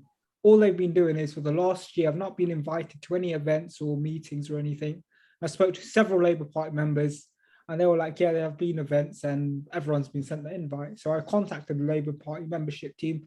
I said, cancel my membership. And they said, no, you've got a year contract with us and we're not going to cancel it for another year. So I said, well, I'm going to stop the direct debit and do what you want. Stop the direct debit, and I left the Labour Party on that basis. Because it's not good enough with our local councillors, not Jaskiran. Jaskiran is the only councillor I can call, hand on heart, I can call her and ask her about anything, even though she's not my elected councillor for my ward. She is obviously the Southall Broadway ward. I live in the Southall Green ward, but I've raised numerous issues with her and she still follows up. And that is she is the only councillor who actually helps us as residents, I feel anyway. I've rang Councillor Annan numerous times, Councillor Mason when he was just a councillor, Councillor Mason when he was the leader of the Labour Party, and now Councillor Mason's blocked my number. So what does that show you? They all love you, Sophia, and that's what Exactly. I mean. Yeah. So Councillor Chohan, could you, now we've got you back in living stereo, can you explain to us, again, this is not at you personally, but a lot of people are asking, in the last 6 months, Labour councillors have a specific clause in their contracts to be councillors that state they have to hold surgeries, which include virtual surgeries. Can everybody hear me now? Sorry? Oh, thank you. I was just Yes. wondering if anybody can hear me Oh, now yes. because Yes. my mic wasn't working. So yeah, Leslie, just to recap on why it's not as straightforward as I've had this many surgeries versus this many surgeries. I don't know what the status quo is with people else or anybody else who's outside of Southall Broadway ward, but we've been advised by sort of democratic services in the council to hold surgeries on the basis of somebody coming to us and telling us we need to speak to you online. Now, I think my experience of surgeries prior to COVID was we had 2 surgeries a month, and I honestly, for the number of times that I'd sat there where nobody visited me at all, where there was an expense that was being used for the space, and then me going there and sitting there. I mean, I did my casework in that time anyway, but I've found it much more engaging and a sort of a more open way. Is a lot of people call me, so it's not just a case of like casework, as you've heard from people in the call. I get calls from people all across Southall outside of my ward too. So just sort of having a drop-in session and me sitting there is, I don't think, a good use of my time. But if you think otherwise, I'm very happy to do that, but I'm going by the basis of what I've experienced prior to COVID. And in fact, I think the time that I put into casework far outnumbers an hour where I'm sitting there and just waiting for somebody to appear. So there's, whether that's in the contract or not, I haven't read the contract recently, but this is advice that we've received from democratic services in relation to online surgeries. It's a fair point. And again, it's something a lot of other councils and the councillors are actually doing real kind of still virtual surgeries. Now, with regards to the fact that you may only get one person turn up, the fact is not everyone's connected onto the internet. Yeah, There are, exactly. as we know, sadly, within Southall and across Ealing, too many homeless people. Now, a surgery may be the only time they get to come in and see somebody about their plight, about their issue. So Yeah. I'm in favor of having surgeries, and Yeah, and the fact is, even if you do a physical surgery and no one turns up, you can still hold it virtually there. You know, yeah, so yeah, we've been in discussion with Democratic Surgeries about restarting in-person surgeries, and they've got to run risk assessments in terms of COVID safety measures, etc. So that's a discussion that's actually ongoing. That's good. Now, and that was even prior to the sad murder of the MP. That's I don't, from my understanding, isn't something that's changed for our ward going forward. But like I said, I'm available via all mediums. I go and make in-person representation we know as well. You are very, very proactive, and even though we have people standing next year in Southall, you know, we do deeply respect you, because you are, as Sufyan said, one of the very few people who actually gets out and talks to the people, which is so important. So thank you. Thank you, Leslie. Can I just come in about the surgeries? And I can only speak from my experience, and this was before the pandemic, and I went by the advertised day of the month and the times in the local magazine, and I turned up for the surgery, and not one of the 3 councillors for Southall Green turned up to the Dominion Centre. And I wasn't the only one affected. At least one of the person, you know, stood outside, couldn't work out what was going on. The caretaker for the Dominion Centre hadn't received any information. And it was a cold night. I walked all the way from home, wasted my time. And if I recollect rightly, I arranged it so that my children were at their dad's. So I didn't have to worry about childcare. And at the time, I didn't know that Councillor Mason was Jewish, because when I queried the situation with him, he said, I don't do surgeries on a Friday because of Shabbat. And I said, well, that's fine, but you could select another day of the week. And again, I think it just points to treating residents with disdain and disrespect. And this has to stop. You know, it's unacceptable. I feel like we're being treated like second-class citizens. I mean, we haven't really touched upon it tonight, but the overdevelopment of Southall and where I live, Southall Green in particular, is horrendous. And it's something that people don't want. You know, you sense on the grapevine that many residents are unhappy with the planned development at the Dominion Centre car park. There was also the planned development of Berkeley Bank, possibly in a pipeline, King's House. Obviously, it's all about being situated close to Crossrail, but there's no regard given to quality of life and well-being of existing residents. And it's absolutely disheartening to see a place that I call home being absolutely crammed with high-rise developments, which I think fundamentally will drive me away from the area. And one thing I didn't touch upon in the opposite direction is the congestion on Brent Road and Hayes Road, because that's also going to involve Hillingdon Borough and possibly Hounslow Borough. But today I went to Tesco. I left home around about 1:30, and I would say it took me at least 30 minutes to get to Tesco. So my shopping trip door to door was about 2 hours. It was ridiculous. You know, you're not talking about a rush hour time of the day. There were no roadworks on any of the roads that I used. It was just incomprehensible. It's going to get worse because they're building, it's either an Aldi or a Lidl. There's also one of these storage depot places opening up. As you know, Cllr Chohan, there is sorry, I've forgotten that huge place where people, Costco, you know, that's going to get busy at certain times of the year, obviously up to Christmas. You know, that whole stretch of road, yeah, from Western Road, Brent Road, Hayes Road, is total gridlock at the best of times. It's finished, Angela. It's finished. They have destroyed Southall, and basically it's criminal. It's a criminal act that they're all involved in, because they've got no truth about themselves. Who's got their strings? Who is it? We haven't got their strings, and we voted them in. So who are they working for? That's what we got to look at next time. If I may, please. Rashpal, would you like to say anything, please? Rashpal? Yeah, hi. Hello, Rashpal. Hello. You know, in Southall, there are lots of issues in Southall, you know. Can you hear me? Of course, thank you. Go ahead. Yeah, lot like traffic, you know, and like illegal, legally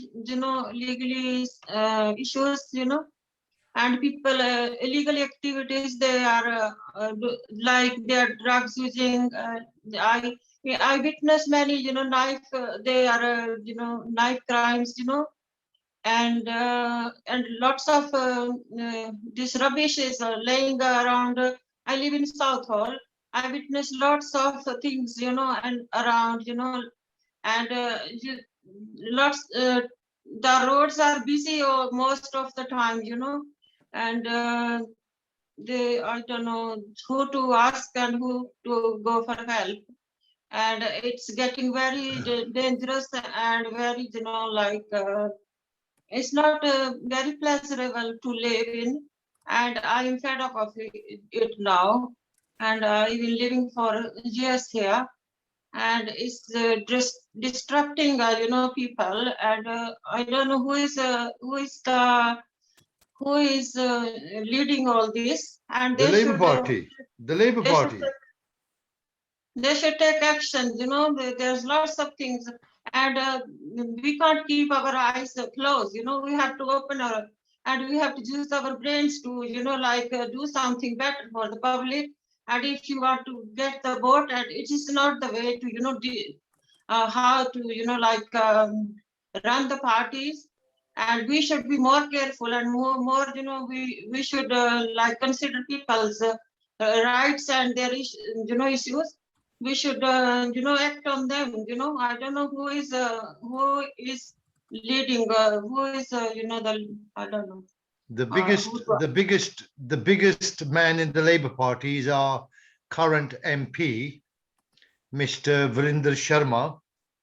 Number two, I think, is Dr. Sahota. So basically, these are the people who've let down Southall. And I'm sure... Sorry? They're letting people down, you know, people are fed up, and I'm witnessing, I'm a healthcare assistant. I got 2 clients, and I witness all the time, you know, in the care homes, nursing homes, and lots of, you know, and all the homes, you know, I live in, and I'm you know, like, I'm a local here in the Southall, and it is affecting me, you know, like stressing me out. And you know, I'm feeling better now, but because I just ignoring myself too, you know, like other people doing. And it's not good thing for everybody, you know, how they are suffering, you know. And Rashpal, everybody is feeling like you are. Okay? Yeah. Everybody's feeling like you are. Yeah, there should be some, you know, some solution to the problems. There is a solution. There is a solution. We have to vote for Ealing Independence, the new party in Southall or London Borough of Ealing, and that will bring change and some fresh air into politics locally. Okay, these people have allowed Southall. Yeah, they people have they should have voice, you know, they should have a, you know, proper, you know, this political system, and it's broken, you know, And I don't believe in the system anymore. No, Because- no, you can't, because we've been fighting this cause for the last 5.5 years, and Ealing Council give you false promises. So Rashbal, I actually think that Ealing Council is actually broken. Although we know politics is broken, there's no trust in politicians, but also I believe that London Borough of Ealing is actually broken. They've lost their way. They've lost that they're supposed to be there for the community, but they're clearly not working for the community. They're too busy working with the developers. That's my personal belief. Joe, do you know, personally, I mean, as you know, Joe, I've lived in Southall all my life, and I'm not big on politics, so I think that my look at it is, problem is, Southall, Ealing, everybody thinks it's a safe Labour seat. So it doesn't matter what they do, no disrespect to you, Jaskiran, but I mean, my personal thing is, I mean, Dinser, right? He's been my councillor for, God, I don't even know how many years. I have never seen him once do anything for the community. Jasmine, okay, I must admit, everyone has their issues with her. Anytime I've contacted her, she's always sorted out any problems I've had in this area. Yeah. Councillor Mason, I don't bother contacting him. But Councillor Dinser, I'm sorry, but what does he actually do for Southall Green? Has anybody ever had any correspondence from him? We'll ask him that question when we see him during the election. Joe, when does he ever come to the meetings? Yeah, but Jan, they're all VIPs. They're all VIPs. Self-appointed VIPs. He came once, Joe, when he was on the cabinet. As soon as he got kicked off the cabinet, you never saw him again. Jan, you mentioned that. Did anyone have any correspondence with him? I actually have once regarding a parking issue on my grandfather's road. All he did was he's going to refer it to parking enforcement, which he did, I will admit, and he copied me into one email. After that, nothing from the parking enforcement, no follow-up from him. I followed up with him twice, no response. So, I mean, that's what he does. He'll follow it up once and then he goes off the grid. But don't forget, a lot of our councillors are actually retired men, pensioners. So they do need to sleep a lot in the daytime. What time should I call them? What time should I call them, Joe? At 10 o'clock at night? I'll give them a call now. But it's like Jaskiran said, you know, they want to be in these positions to help the community. Yeah. But I can only speak that I haven't got a grudge against him because I don't know the guy, but he does absolutely nothing for the community around here that I see. They're all self-made VIPs. I mean, you know, they go to lavish parties. They're important.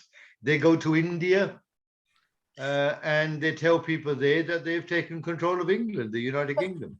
That's my point, though, Joe. At the end of the day, they're not frightened to carry on doing whatever they're doing or why they're doing it, because nobody will ever, up until now, nobody ever confronts them and says you're not doing your job properly, and they've got nothing to be scared of. Unfortunately, Jan, you know, I think for me, and I don't really want to be ageist, but out of 15 councillors, 4, I would say, are under the age of 50. I would say the rest are, or at least of pensionable age, or if not pensionable age, not far off it. I would say the majority are quite inactive. You know, they are in the elderly age bracket. And being very cynical, I would say they're using their councill's allowance to top up their pension for doing not an awful lot as a councillor. They cannot even respond to an email invitation.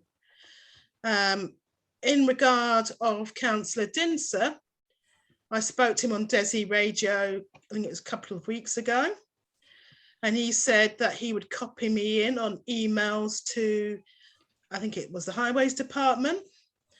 So when I chased him up on it, copying in all the Southall councillors, he said, oh, I forgot to copy you in. I can forward the emails to you. I said, yes, please do. Do you think he ever did that? Of course not. I can't be bothered to chase anymore. You know, as far as I'm concerned, they do not demonstrate the characteristics of honest, selfless public servants who are doing the job to better the community that they live within. They've destroyed it. They've destroyed the community. What was quite interesting, Councillor Peter Mason attended the Ealing Racial Equality Commission meeting, and he made a real mockery of himself. He was asked, how many Black people are in Ealing Labour? He couldn't answer it. How many Black people are in your local CLP? He couldn't answer that. He went as red as a beetroot, just, you know, I don't know. He lost the plot. He couldn't come back from that. He was stripped bare by the chair, Lord Woolley. And I'm all for hearing his strategy to increase the membership of ethnic minorities in the local Labour Party. But he has no plan for that. And that's because he doesn't see us. We hold no value to him. We are not seen as equal. Shocking, but that's how I feel. Of course, it's now, true. Reverend Mark Paulson is a commissioner, and he talked about councillors giving up their power. I think he was referring to the older type of councillor. Now, why would they give up power when they are rewarded for doing very little, apart from, you know, following the party line? That's all they seem to do. You know, there'd have to be root and branch reform within Labour, Southall, to feel any kind of benefit. So I welcome Ealing Independents fielding candidates to stand up, to offer the citizens of Southall an alternative on voting day in May 2022. I appreciate it, Angela. Thank you. Anybody else like to say anything? That's about at the moment. There's lots of. Sorry, go ahead. Yeah.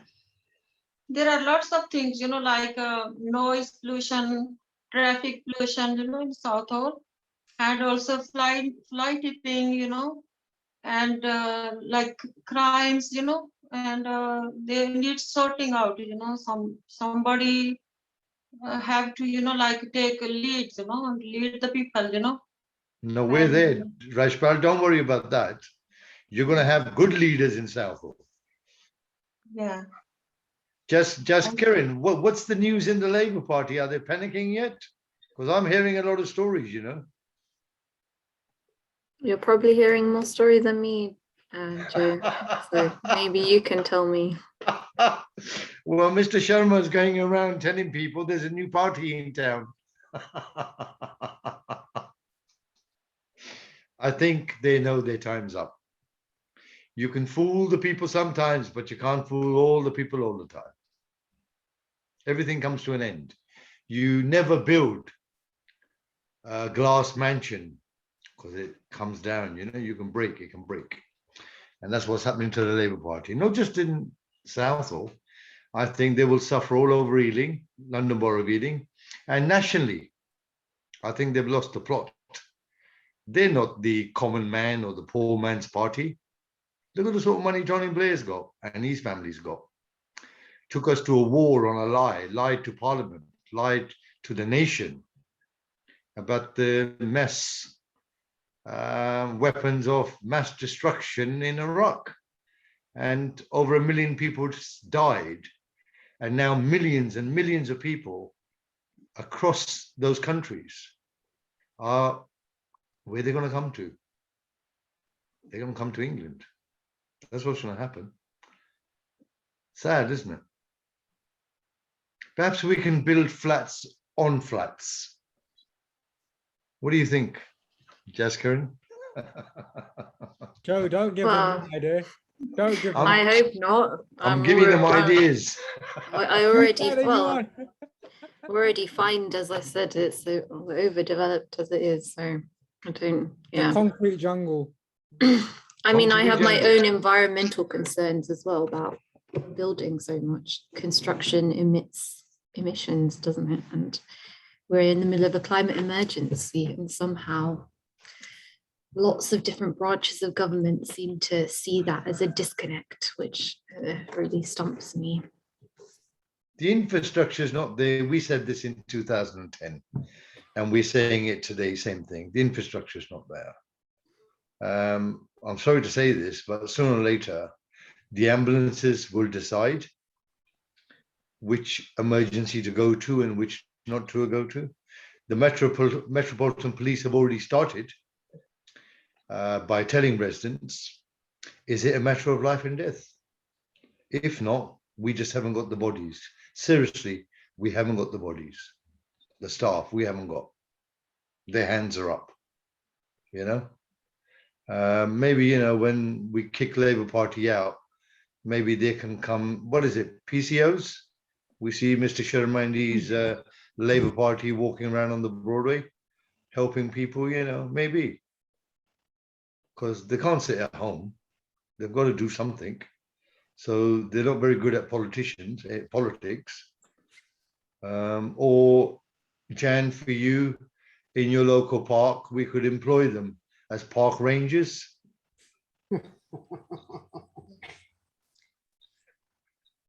I just say very quickly, Councillor Chohan, that, you know, whatever criticisms I make of Labour and of Peter Mason are not directed at you.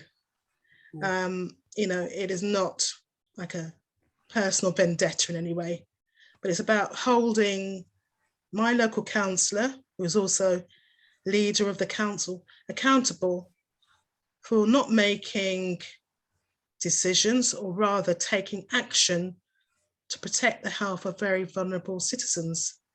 And I say that, sat here tonight, before the meeting started, I had a chat with Sufyan, and Sufyan said, oh, I heard you weren't very well. And I said, yeah, unfortunately, I'm still not very well. I've got this terrible cold still lingering. It's really affecting my chest. I'm wheezing and I'm coughing, and, you know, my kids aren't with me because I'm not very well. They're actually staying at their dad's.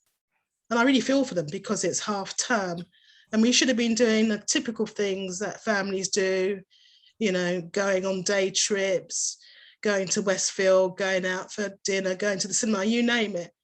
But I've been in bed for most of the week. And I'm not saying it for sympathy, because I don't want that at all. But I think this indicates the impact the air pollution has on vulnerable people in Southall, that it can really poleaxe you to the point that you're struggling with day-to-day activities, like looking after your family, like going to work. And as I found today, doing a simple trip to Tesco left me knackered. You know, it took me 2 hours to do the weekly shop. I don't feel sorry for myself, because I know there are people far worse affected than me, living in really terrible circumstances, and they're battling their health, and their health is being made worse by the ongoing air pollution from the gasworks.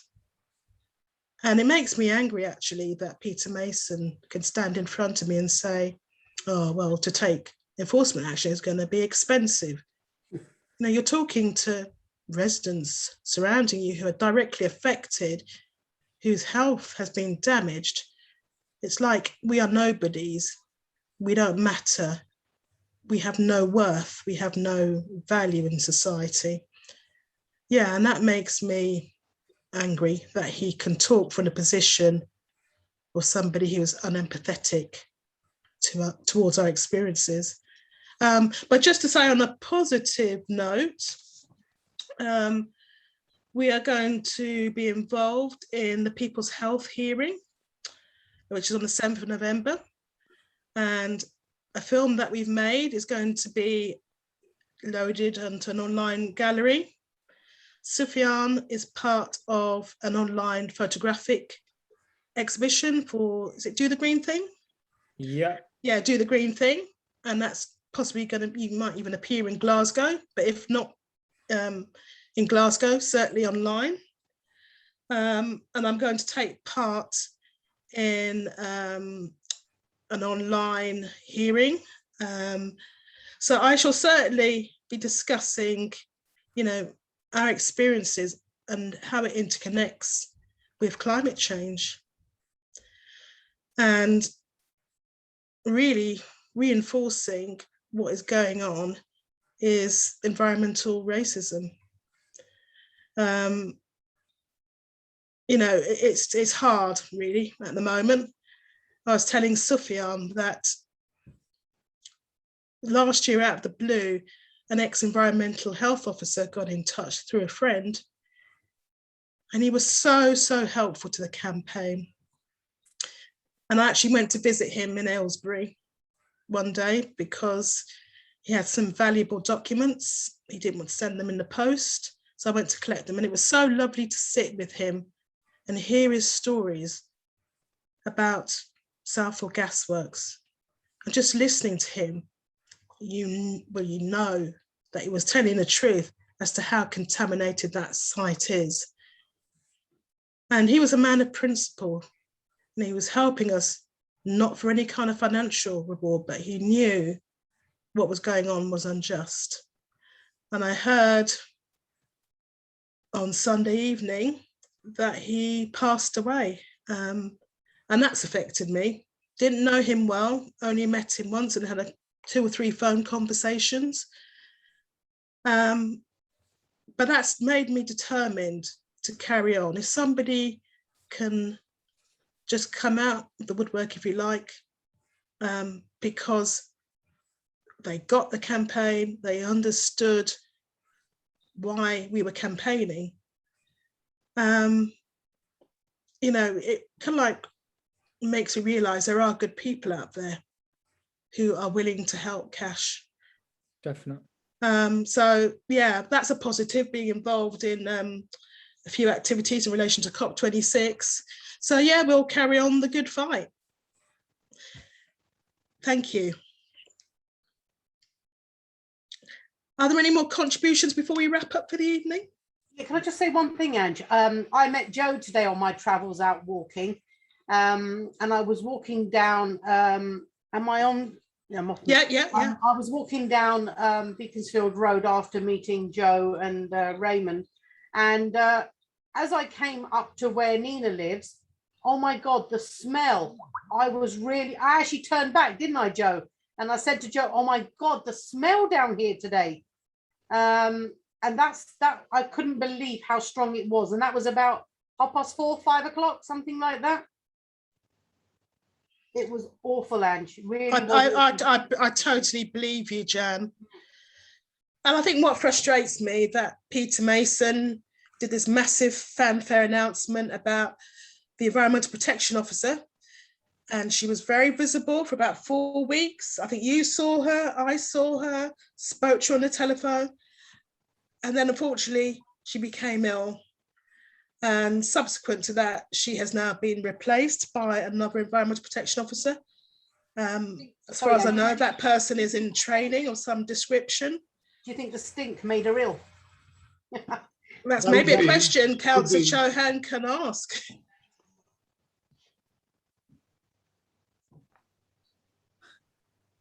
Yeah, is that everyone tonight?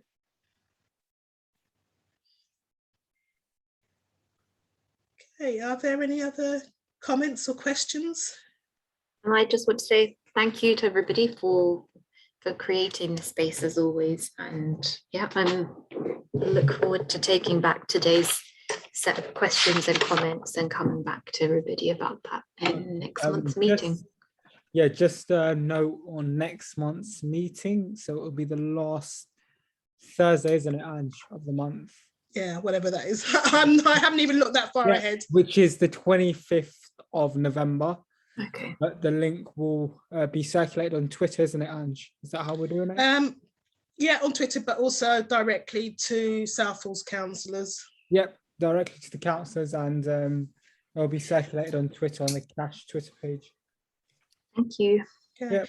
Okay. Thank And you. hope your health improves, Angela. Oh, thank you so much. Yeah. But thank you to everybody who came tonight. I hope you found it productive. And I hope you found that it was a level playing field, that you could contribute if you felt willing to contribute.